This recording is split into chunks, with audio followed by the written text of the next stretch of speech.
da brincadeira. O rei da confusão. Um trabalhava na feira, outro na construção. A semana passada, no fim da semana, João resolveu não brigar. No domingo de tarde saiu apressado e não foi pra Ribeira jogar capoeira. Pra Ribeira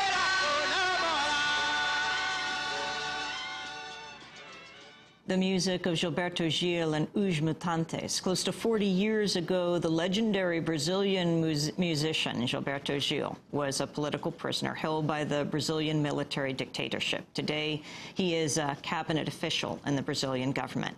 As protests raged across the globe in 1968, Gilberto Gil was at the center of a cultural and political revolution in Brazil known as Tropicalia. The movement was seen as such a threat to Brazil's military dictatorship that two of the movement's brightest stars, Gilberto Gil and Caetano Veloso, were jailed and held in solitary confinement. They were both eventually released and forced into exile. During his time in exile, Gilberto Gil would become one of the world's most celebrated musicians, as well as a spokesperson for Brazil's emerging Black consciousness movement. Today, Gilberto Gil remains one of Brazil's best-known artists, as well as the country's Minister of Culture. Brazilian President Luiz Inácio Lula da Silva appointed Gilberto Gil to the cabinet position in 2003. As Minister of Culture, Gil is spearheading a different kind of anti-establishment revolution. This time, it's about democratizing distribution of intellectual property rights. The country has battled Microsoft, Monsanto, and drug companies selling patented HIV drugs.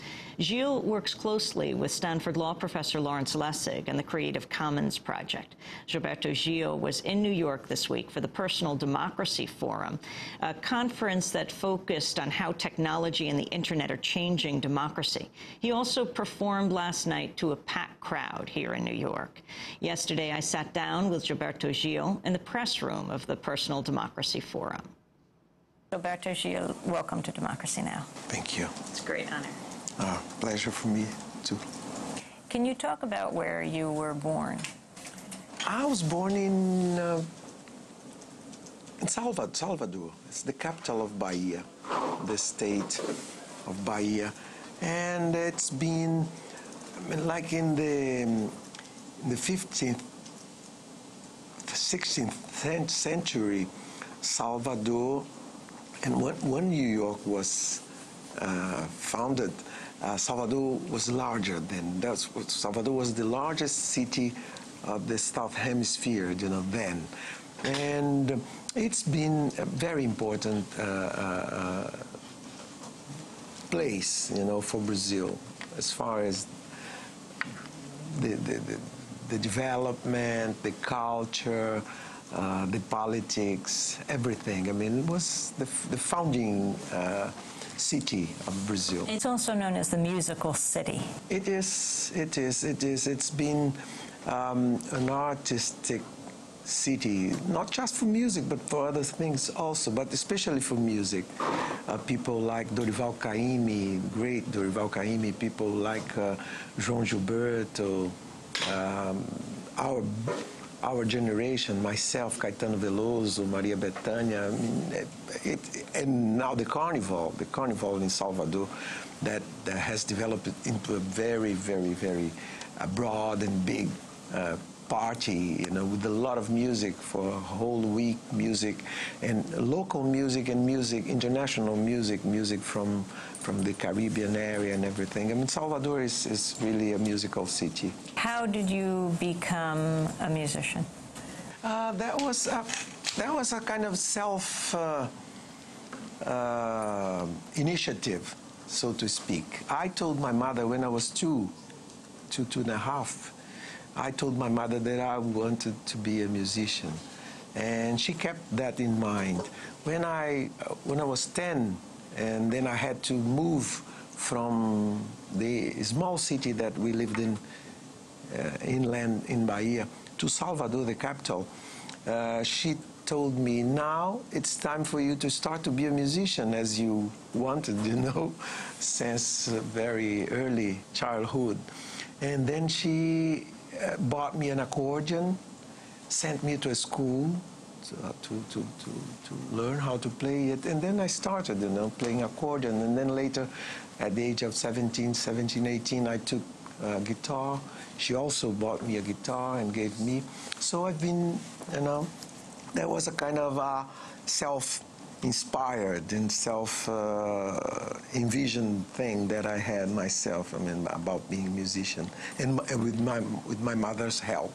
Can you explain the Tropicalia movement? Well, by the 60s, early 60s, we had in Brazil, late 50s and early 60s, we had a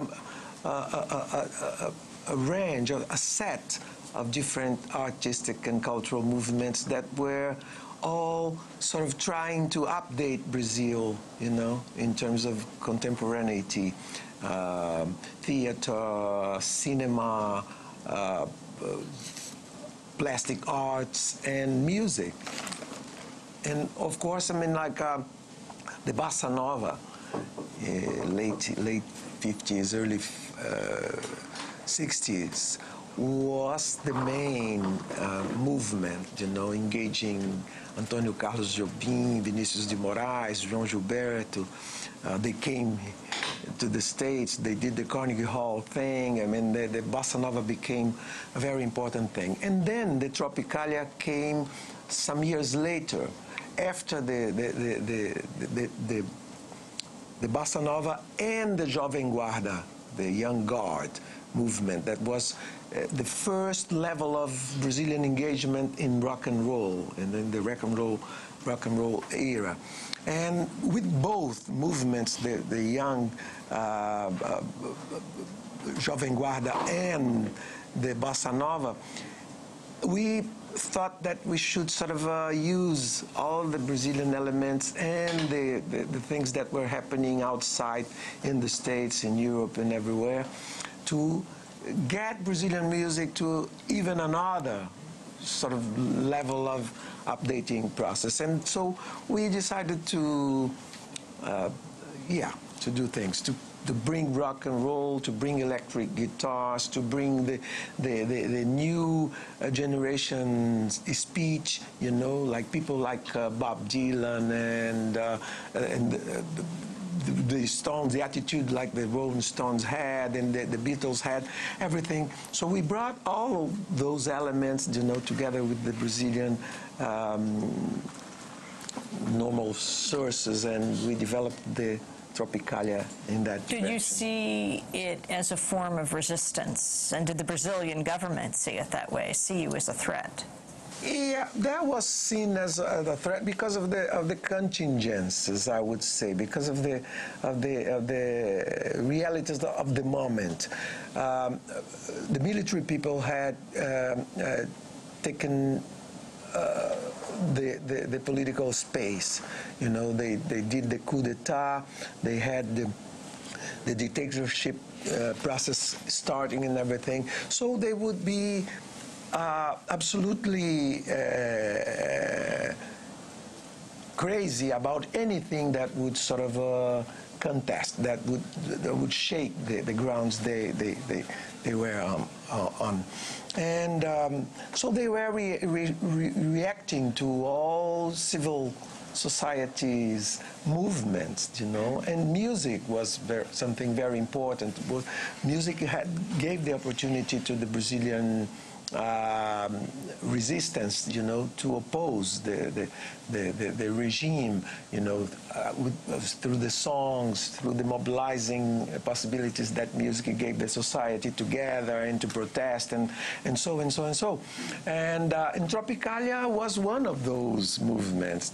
As I said, next to Bossa Nova, next to Jovem Guarda, came Tropicalia, and we were considered by the military as dangerous as the other one, with an increasing thing that we were sort of using long hairs and having new attitudes, and new possibilities of mobilizing the youth and so on. So they really considered us very dangerous to the regime.